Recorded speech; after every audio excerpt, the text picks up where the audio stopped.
आता माझ्या वक्तव्याचा तुम्ही कुठला अर्थ घ्याल किंवा कसा विपर्यास कराल हे सांगू शकत नाही, परंतु मी स्पष्टपणाने हे सांगितलं होतं की ज्या वेळेला 2019मध्ये महाविकास आघाडी स्थापन झाली, राष्ट्रवादी काँग्रेस पक्षाचे नेते असतील, शिवसेना आणि काँग्रेस आहे, हे सर्व नेते आमच्यासारख्या नवख्या आमदारांना सांगत होते की पुढच्या 25 वर्ष आता महाविकास आघाडी ही एक संघ राहील आणि महाविकास आघाडी म्हणून आपण संपूर्ण स्थानिक स्वराज्य संस्थेच्या निवडणुका असतील किंवा सहकार क्षेत्राच्या निवडणुका असतील याला देखील आपण सामोरे जाणार.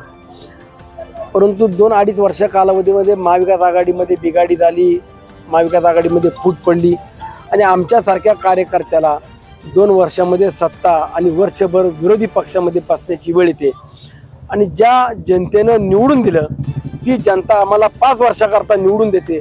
त्या जनतेला देखील आम्ही सामोरे जात असताना किंवा त्यांच्या समोर त्यांचे प्रश्न सोडवणं किंवा महत्त्वाकांक्षी प्रकल्प मतदारसंघामध्ये आणले पाहिजे ही माफक अपेक्षा जनतेची असते आणि अशा वेळेला आम्ही वेगवेगळ्या भूमिकेमध्ये जातो.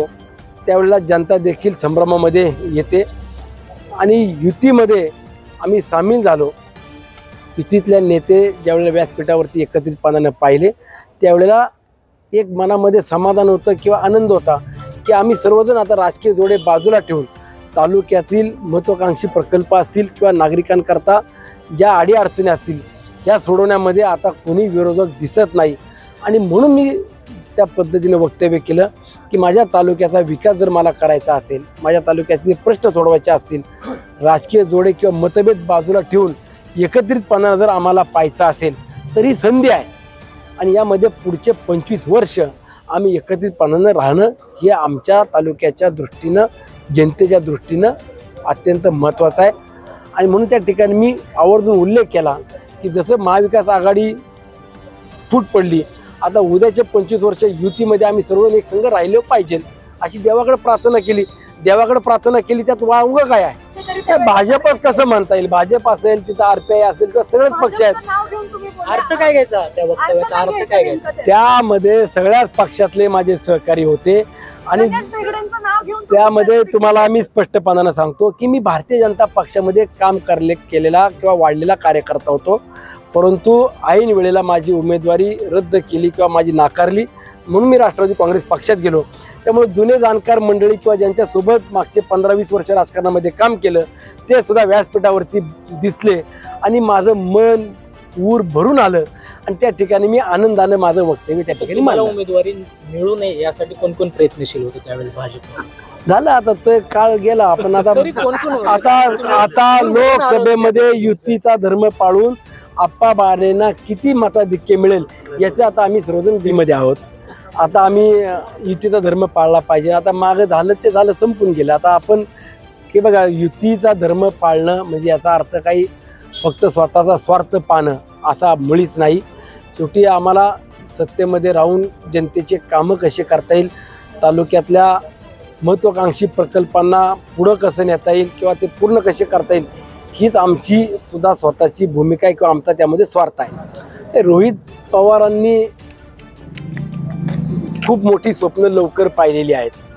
त्यांना राज्याचं मुख्यमंत्री व्हायचं आहे, मोठे पक्षातले नेते व्हायचं आहे आणि त्याकरता आदरणीय दादांच्या बाबतीत किंवा पक्षातल्या वरिष्ठ नेत्यांच्या बाबत जे काही वल्गण्या करतायत ते मला असं वाटतं की त्यांना खूप अहंकार आलेला आपल्याला प्रत्येक व्यासपीठावरती त्यांच्या बॉडी लँग्वेजवरनं किंवा त्यांच्या स्टाईलमधनं आपल्याला पाहायला मिळतो आहे. हा अहंकार काही क्षणिक आहे. उद्याच्या 4 जूनला त्यांचा अहंकार पूर्णपणे उतरलेला असेल की महाराष्ट्रातली जनता त्यांचा अहंकार उतरवेल आम्हाला विश्वास आहे. लक्ष केलं जातं अजित पवारांना? अजितदादांना जाणीवपूर्वक टार्गेट करणं किंवा ट्रोलिंग करणं याकरता रोहितदादानं काही एजन्सी नेमून पॅकेज देऊन जे काम हातामध्ये घेतलेलं आहे हे आम्हाला देखील चांगलं माहीत आहे. मी आदरणीय दादांना किंवा माझ्यासारख्या असंख्य सहकाऱ्यांनी दादांना एवढं साकडं घातलं आहे की दादा आपण 2014, 16, 17, 18चा जो काही कालखंड होता त्यामध्ये आम्ही नव्हतो, परंतु 2019ला ज्या काही घडामोडी झाल्या, ज्या काही भूमिका घेतल्या गेल्या, जे काही निर्णय झाले, हे निर्णय होत असताना पक्षातले वरिष्ठ नेते असतील, पक्षातले जुने जाणकार असतील, सहकारी असतील, हे सर्व एकत्रितपणानं बसून भूमिका घेत होते.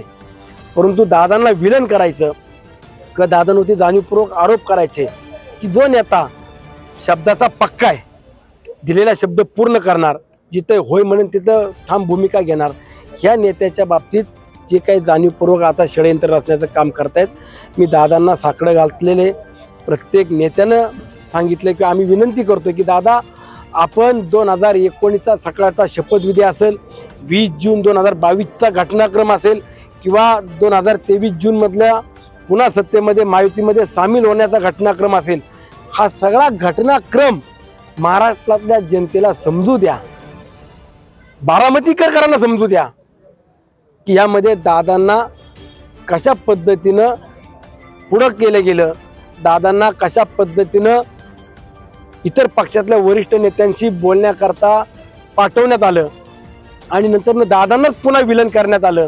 दादा ज्यावेळेला हे सगळं मांडतील ना, त्यानंतरनं हे रोहित पवार किंवा आढावसारखं जे गाढवासारखं बळ सुटले, ही तुम्हाला महाराष्ट्रात रस्त्यावर कुठंच दिसणार नाही, हा मला विश्वास आहे. का केलं जाते, विरोध का करतायत किंवा का वक्तव्य करतायत रोहित पवार? आपल्याकडे एक म्हण आहे की शेवटी आंब्याच्या झाडाला लोक दगड मारत असतात. आंबा हा गोड आहे, आंबा हा मिळाला पाहिजे, परंतु आता आंब्याच्या ऐवजी झाड कापून टाकायला निघालेली ही काय 2-3 ज्यांनी सुपाऱ्या घेतलेल्या आहेत, त्या सुपाऱ्या बाजारांना मला एवढं सांगायचं आहे की आदरणीय दादांचं नेतृत्व, दादांचं योगदान अखंड महाराष्ट्राला माहीत आहे आणि दादांनी जर एकदा ठरवलं तर दादा या महाराष्ट्रामध्ये नक्कीच कायापालट करून दाखवतील आम्हाला. ते अमोल कोल्हे हे मागच्या 2 वर्षापूर्वी सांगत होते की माझं राजकारण पिंड नाही, मला राजकारणामध्ये रस नाही आणि मी काय पुढच्या वेळेला परत काय खासदारकीला उभा राहणार नाही. अण्णा तुलाही सांगतो की माझ्यासोबत झालेली स्पष्ट चर्चा आहे. आता ते कलाकारच आहेत, त्यांना वेगवेगळे रंग रूप करता येतात, म्हणजे व्यासपीठ कलेचं वेगळं, परंतु त्यांची कला व्यासपीठावरची त्यांनी जनतेसमोर किंवा राजकारणामध्ये करू नये. त्यांनी मागच्या 5 वर्षामध्ये किती लोकांशी संपर्क ठेवला, कुठले प्रकल्प मंजूर केले, हे त्यांनी त्यांच्या मतदारसंघातल्या जनतेसमोर मांडावं. शेवटी शिरूर लोकसभेतली जनतासुद्धा खासदार दाखवा आणि 1000 रुपये मिळवा हे सुद्धा बॅनर एक टाईम अमोल कोल्हेंचे लावत होते. त्यामुळं शिरूरची जनता काही विसरलेली नाही आहे. आज तुम्ही सहानुभूतीमध्ये स्वतःची पोळी भाजून घेण्याचा प्रयत्न करताय किंवा सहानुभूतीचं वातावरण तयार करण्याचा प्रयत्न करताय. छत्रपती शिवाजी महाराजांची भूमिका बजावली, परंतु अंगातली भूमिका, आपली रंगरूप हे वेगळे आहेत, हे शिरूरकरांना सुद्धा माहिती आहे.